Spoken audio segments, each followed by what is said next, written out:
आप भाजपा की B party हैं।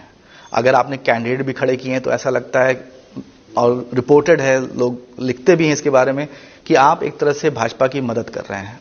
देखिए, ये बहुत अच्छा प्रोपेगेंडा है जो पिछले कुछ सालों से चलाया जा रहा है। हिंदुस्तान की राजनीति में उत्तर प्रदेश एक बहुत बड़ी रणभूमि रही है, जहां पर 543 लोकसभा सीटों में से 80 सीटें हर बार दांव पर रहती हैं।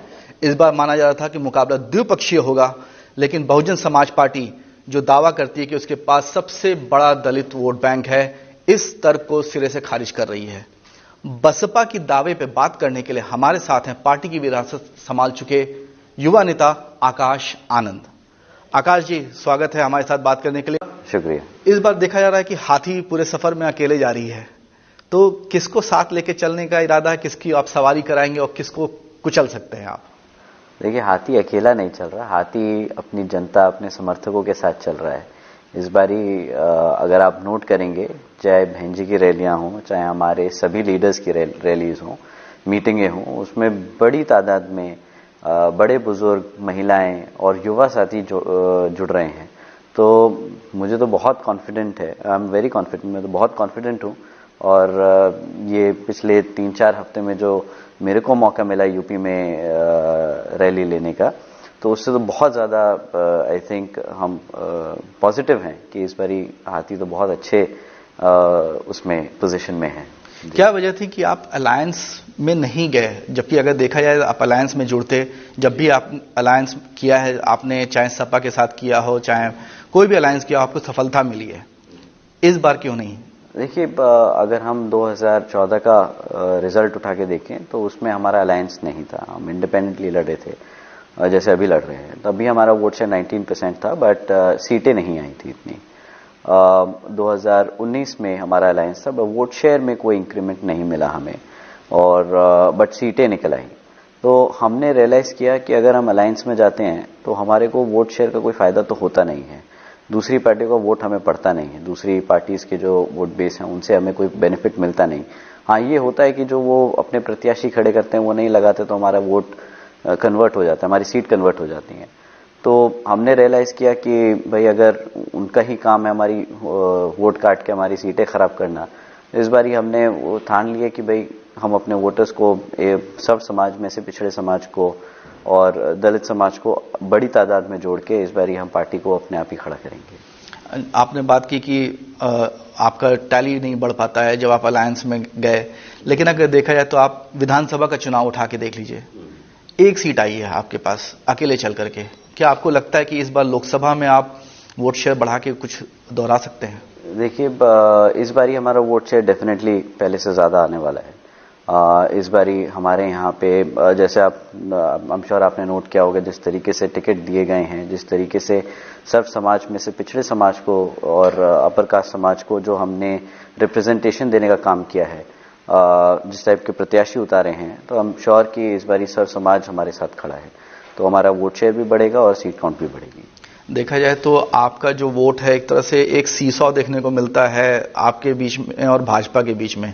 जब आपकी परफॉर्मेंस नीचे जाती है, भाजपा की परफॉर्मेंस ऊपर हो जाती है, और जब आपकी परफॉर्मेंस ऊपर है तो भाजपा नीचे चली जाती है। आप पिछला ही चुनाव देख लीजिए, आपकी 10 सीटें आई हैं, भाजपा की घट गई हैं। आप पहले का देख लीजिए, आपकी सीटें कम आई तो भाजपा की बढ़ गई। इसका तो ये मतलब सीसॉ क्या? सीसॉ नहीं है ये, इसका राइट तरीका, इसको सही तरीका अगर पुट अक्रॉस करना है तो ये होगा कि अगर भाजपा को कोई रोक सकता है तो वो बहुजन समाज पार्टी ही है, और वो आदरणीय बहन जी ही हैं। आज की डेट में कोई ऐसा कोई राजनीतिक दल नहीं, ऐसी कोई पॉलिटिकल पार्टी नहीं जो भाजपा को रोक पाए सिवाय बहन जी के। ये आपकी जो स्टेटमेंट है सीसॉ वाली, ये आई थिंक ये तरीका है उसको पुट अक्रॉस करने का। ठीक है, आप एक प्रतिद्वंदी हैं, लेकिन अगर देखा है तो एक टैग लगा रहता है, वाइडली सब लोग कहते हैं कि आप भाजपा की बी पार्टी हैं। अगर आपने कैंडिडेट भी खड़े किए हैं तो ऐसा लगता है, और रिपोर्टेड है, लोग लिखते भी हैं इसके बारे में, कि आप एक तरह से भाजपा की मदद कर रहे हैं। देखिए, ये बहुत अच्छा प्रोपेगेंडा है जो पिछले कुछ सालों से चलाया जा रहा है। इसको हमने ग्राउंड पे काउंटर किया था, और अब जैसे कि आप देख रहे हैं बहन जी की रैलीज में, आदरणीय बहन जी की रैलीज में, तो बहन जी भी इस चीज पे बात कर रही हैं और वो क्लैरिफिकेशन दे रही हैं।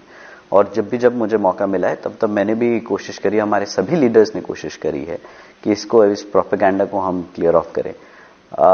जैसे कि आप देख रहे हैं कि हम किसी बीजेपी से तो हमें कोई फायदा हो नहीं रहा है कि हम उसकी मदद करें, हमें कुछ मिलेगा उससे, पर हम अपने जो कैंडिडेट्स उतारते हैं, हम अपने कैंडिडेट्स अपने समाज को देखकर, पिछड़े समाज, गरीब समाज के लोगों को देखकर, उनकी कास्ट कॉम्बिनेशन को देखकर हम पुट अक्रॉस करते हैं। हमारा उससे कोई बीजेपी से कोई स्पेसिफिकली कोई पर्टिकुलर एजेंडा नहीं, हमें उनके वो किस टाइप के प्रत्याशी उतार रहे हैं, क्या उतार रहे हैं, हमें उससे कोई लेना देना नहीं है। तो देखा जाए आपने जैसे बनारस के अंदर एक मुस्लिम कैंडिडेट को टिकट दिया है, जबकि वहां हिंदू मेजॉरिटी है, और देखा जाए तो आपने गोरखपुर में भी जो सीएम योगी आदित्यनाथ का क्षेत्र आता है वहां पे भी आपने मुस्लिम कैंडिडेट ही खड़ा किया है। तीसरा अगर देखें, अभी आपने हाल ही में कैंडिडेट बदल दिया आजमगढ़ में, जहां पे समाजवादी पार्टी मुस्लिम वोट बैंक के ऊपर काफी कॉन्फिडेंट रहती थी। पिछली बार अखिलेश यादव ने वहां चुनाव जीता था, इस बार धर्मेंद्र यादव जी खड़े हैं और आपने कैंडिडेट बदल के मुसलमान को वहां पे टिकट दिया है, मुस्लिम कैंडिडेट। तो क्या ये भाजपा को मदद करने का तरीका नहीं है? क्यों भाजपा से, उससे भाजपा को क्या फायदा होगा या किसी का नुकसान कैसे होगा? मुझे तो लगता है कि जो हम कैंडिडेट्स उतार रहे हैं, हमें लगता है कि वहां पे वो प्रत्याशी सबसे ज्यादा एप्ट रहेगा उस क्षेत्र में काम करने के लिए, उसका कैलिबर, उसका कैपेबिलिटी देख के हम प्रत्याशी उतार रहे हैं। हमें नहीं फर्क पड़ता धर्मेंद्र यादव जी लड़ रहे हैं कि कोई और लड़ रहा है, उससे हमें तो लगता है कि वो कैपेबल नहीं है, इसलिए हमने एक अच्छा सॉलिड कैंडिडेट उतारने का काम किया है। हमें उससे एक्चुअली कोई फर्क नहीं पड़ता कि बीजेपी क्या उतार रहा है या सपा क्या उतार रही है। हम किसी को वोट बैंक भी नहीं मानते हैं, हम तो वोट बेस मानते हैं अपने लोगों का, कि हमारा जो वोटर है, जो हमारा समर्थक है, आई एम श्योर कि वो अपने पार्टी के पीछे खड़ा है इस बार। तो I am not really concern या आई एम नॉट श्योर कि हम किसी का वोट, किसी को फायदा दे रहे हैं, किसी को नुकसान कर रहे हैं। एक एलिगेशन लगता है कि अगर आप रूलिंग पार्टी के खिलाफ जाते हो, जो इस समय भारतीय जनता पार्टी है, तो काफी एक्शन लिए जाते हैं, काफी दबाव बनाया जाता है। क्या आपके ऊपर भी किसी तरह का दबाव आता है? बिल्कुल नहीं। दबाव क्या होता है कि हर जगह रूलिंग पार्टीज जो है, जब भी कोई भी हो, चाहे कांग्रेस रही हो चाहे भाजपा रही है, जब समाजवादी पार्टी थी तो वो अपना एक्शन लेती थी यूपी में, तो वो तो हर किसी रूलिंग पार्टी का काम होता है कि ऑपोजिशन को किसी तरह दबा के रखें। तो पर हमारा एज लीडर्स काम है कि हम जितने भी बहुजन समाज पार्टी के जितने भी नेता हैं, वो बड़ा बेभक होकर अपनी बात रखते हैं, अपने समाज को जोड़ते हैं। तो प्रेशर तो ऐसे कोई हमें नहीं लगता, कि अगर प्रेशर है भी तो हम उस प्रेशर को लेते नहीं। आपका जैसे 19% वोट बैंक शेयर था, 19% के करीब शेयर था, जो घट के लगभग 13% हो गया अगर विधानसभा के नतीजे देखें। तो आपका जो रूठा हुआ वोटर है वो आपके पास क्यों वापस आएगा इस इलेक्शन में? देखिए, जो रूठा हुआ वोटर है, मुझे नहीं लगता कि वो रूठा हुआ वोटर है। आप जब बाजार में निकलते हैं तो आप 10 चीजें देखते हैं, 10 चीजें आप चखते हैं, उसके बाद एक आइसक्रीम का वो पीस उठाते हैं जो आपको पसंद आता है।